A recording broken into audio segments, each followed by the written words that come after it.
kids, if you could go anywhere in this great big world now, where'd you like to go to? They said, Dad, we want to see the biggest ball of twine in Minnesota. They picked the biggest ball of twine in Minnesota. So the very next day we loaded up the car with potato skins and pickled wieners, crossword puzzles, Spider-Man comics, and Mama's homemade rhubarb pie. We pulled out of the driveway and the neighbors, they all waved goodbye. So began our 3-day journey.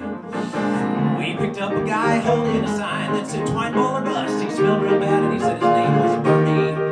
Well, I put in a slim Whitman tape, my wife put on a brand new hairnet. The kids were in the backseat jumping up and down and yelling, are we there yet? And all of us were joined together in one common thought as we rode down the long and winding interstate in our 53 Minnesota.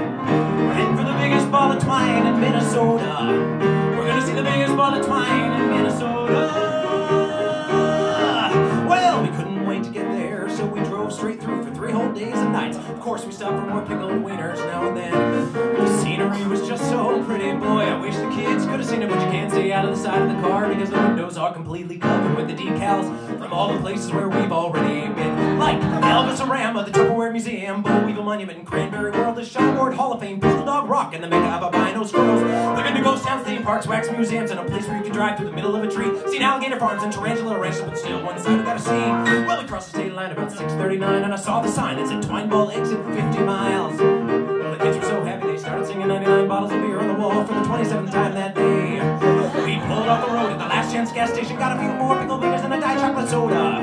On our way to see the biggest ball of twine in Minnesota. We're gonna see the biggest ball of twine in Minnesota.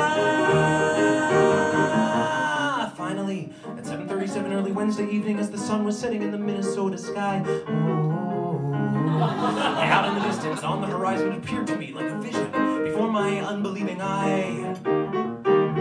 We parked the car and walked with awe-filled reverence towards that glorious, huge, majestic sphere. I was just so overwhelmed by its sheer immensity, I had to pop myself a beer. Yes, on these hallowed grounds, open 10 to 8 on weekdays, in a little shrine under a makeshift pagoda, there sits the biggest ball of twine in Minnesota. I tell you, it's the biggest ball of twine in Minnesota.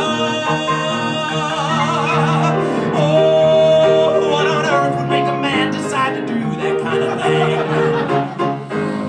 Whoa, winding up 21,140 pounds of string.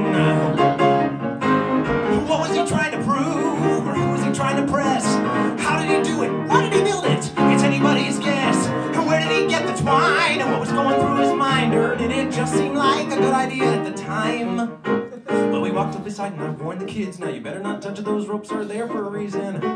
I said, maybe if you're good, we can tie it to the back of their car and we can take it home. But I was only teasing. And we went to the gift shop and stood in line, bought a souvenir miniature ball of twine, some window decals, and anything else they'd sell us. And I got a couple postcards, greetings from the Twine ball, wish you were here, won't the folks back home be jealous? I gave our camera to Bernie, we stood by the ball and we all gathered around and said cheese. But then Bernie ran away with our brand new instrumentic, but at least we got our memories. So we all just stared at the ball for a while and my eyes got moist and I said with a smile, kids, this here's what America is all about. And then I started feeling kind of gooey inside and I fell on my knees and I cried and that's when those security guards threw us out. You know, I bet if we unravel that sucker, it'd roll all the way down to Fargo, North Dakota. Cause it's the biggest ball of twine in Minnesota. I tell you, it's the biggest ball of twine in Minnesota. Well, we stayed the night at the Twine Ball Inn. In the morning we were on our way home again, but we really didn't want to leave. That was perfectly clear. I said, folks, I can see you're all sad to go. And then I winked my eye and I said, you know, I got a funny kind of feeling we'll be coming back again next year. Because I've been all around this great big world and I can't think of anywhere else I'd rather go to than see the biggest ball of twine in Minnesota. I tell you, it's the biggest ball of twine in Minnesota.